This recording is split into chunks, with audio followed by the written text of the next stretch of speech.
If it ends in a belief that there is no God, you will find incitements to virtue in the comfort and pleasantness you feel in this exercise, and the love of others which it will procure you.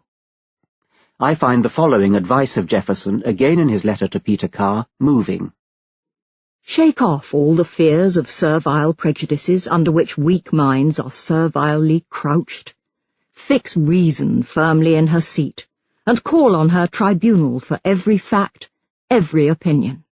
Question with boldness even the existence of a God, because if there be one, he must more approve of the homage of reason than that of blindfolded fear. Remarks of Jefferson's such as, Christianity is the most perverted system that ever shone on man, are compatible with deism but also with atheism. So is James Madison's robust anti-clericalism. During almost 15 centuries, has the legal establishment of Christianity been on trial? What has been its fruits? More or less in all places, pride and indolence in the clergy, ignorance and servility in the laity, in both superstition, bigotry, and persecution. The same could be said of Benjamin Franklin's lighthouses are more useful than churches, and of John Adams's this would be the best of all possible worlds if there were no religion in it. Adams delivered himself of some splendid tirades against Christianity in particular. As I understand the Christian religion, it was, and is, a revelation. But how has it happened that millions of fables, tales, legends have been blended with both Jewish and Christian revelation that have made them the most bloody religion that ever existed? And in another letter, this time to Jefferson, I almost shudder at the thought of alluding to the most fatal example of the abuses of grief which the history of mankind has preserved. The cross. Consider what calamities that engine of grief has produced. Whether Jefferson and his colleagues were theists, deists, agnostics, or atheists, they were also passionate secularists who believed that the religious opinions of a president, or lack of them, were entirely his own business.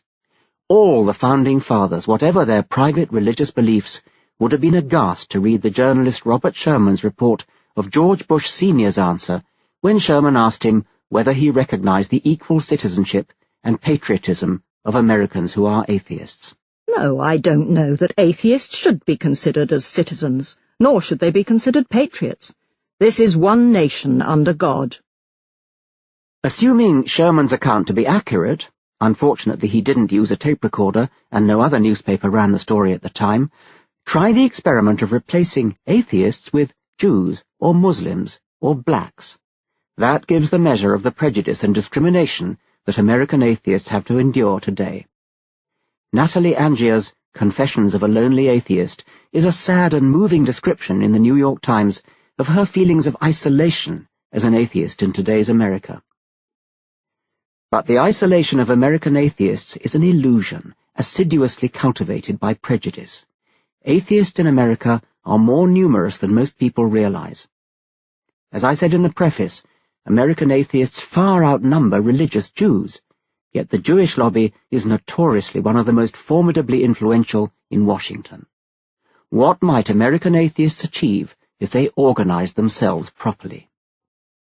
David Mills, in his admirable book, Atheist Universe, tells a story which you would dismiss as an unrealistic caricature of police bigotry if it were fiction. A Christian faith healer ran a miracle crusade which came to Mills's hometown once a year. Among other things, the faith healer encouraged diabetics to throw away their insulin and cancer patients to give up their chemotherapy and pray for a miracle instead. Reasonably enough, Mills decided to organize a peaceful demonstration to warn people. But he made the mistake of going to the police to tell them of his intention and ask for police protection against possible attacks from supporters of the faith healer. The first police officer to whom he spoke asked, "Is you goin' to protest for him or agin him?" meaning for or against the faith healer. When Mills replied, "Against him," the policeman said that he himself planned to attend the rally and intended to spit personally in Mills's face as he marched past Mills's demonstration. Mills decided to try his luck with a second police officer. This one said that if any of the faith healer's supporters violently confronted Mills, the officer would arrest Mills, because he was trying to interfere with God's work. Mills went home and tried telephoning the police station in the hope of finding more sympathy at a senior level. He was finally connected to a sergeant who said, "To hell with you, buddy. No policeman wants to protect a goddamned atheist. I hope somebody bloodies you up good." Apparently adverbs were in short supply in this police station, along with the milk of human kindness and a sense of duty. Mills relates that he spoke to about 7 or 8 policemen that day. None of them was helpful, and most of them directly threatened Mills with violence. Anecdotes of such prejudice against atheists abound, but Margaret Downey of the Free Thought Society of Greater Philadelphia maintains systematic records of such cases. Her database of incidents, categorized under community, schools, workplace, media, family, and government, includes examples of harassment, loss of jobs, shunning by family, and even murder. Downey's documented evidence of the hatred and misunderstanding of atheists makes it easy to believe that it is indeed virtually impossible for an honest atheist to win a public election in America. There are 435 members of the House of Representatives and 100 members of the Senate. Assuming that the majority of these 535 individuals are an educated sample of the population, it is statistically all but inevitable that a substantial number of them must be atheists. They must have lied or concealed their true feelings in order to get elected. Who can blame them, given the electorate they had to convince? It is universally accepted that an admission of atheism would be instant political suicide for any presidential candidate. These facts about today's political climate in the United States and what they imply would have horrified Jefferson, Washington, Madison, Adams, and all their friends. Whether they were atheists, agnostics, deists, or Christians, they would have recoiled in horror from the theocrats of early 21st century Washington. They would have been drawn instead to the secularist founding fathers of post-colonial India, especially the religious Gandhi. "I am a Hindu, I am a Muslim, I am a Jew, I am a Christian, I am a Buddhist." And the atheist Nehru.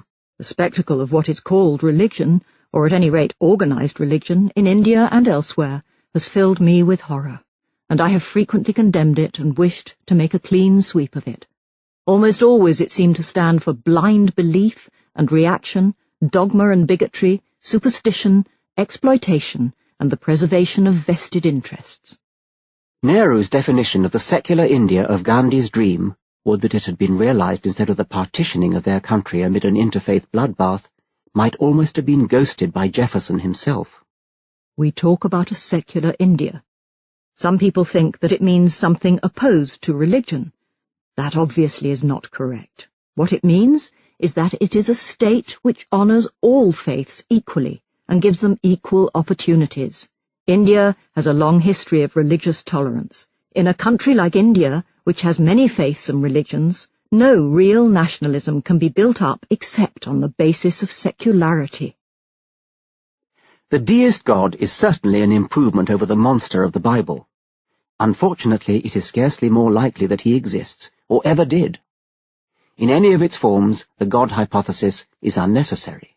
The God hypothesis is also very close to being ruled out by the laws of probability. I shall come to that in Chapter 4 after dealing with the alleged proofs of the existence of God in Chapter 3. Meanwhile, I turn to agnosticism and the erroneous notion that the existence or non-existence of God is an untouchable question forever beyond the reach of science. The poverty of agnosticism. The robust, muscular Christian haranguing us from the pulpit of my old-school chapel admitted a sneaking regard for atheists. They at least had the courage of their misguided convictions. What this preacher couldn't stand was agnostics, namby-pamby, mushy-pap, weak tea, weedy, pallid fence-sitters.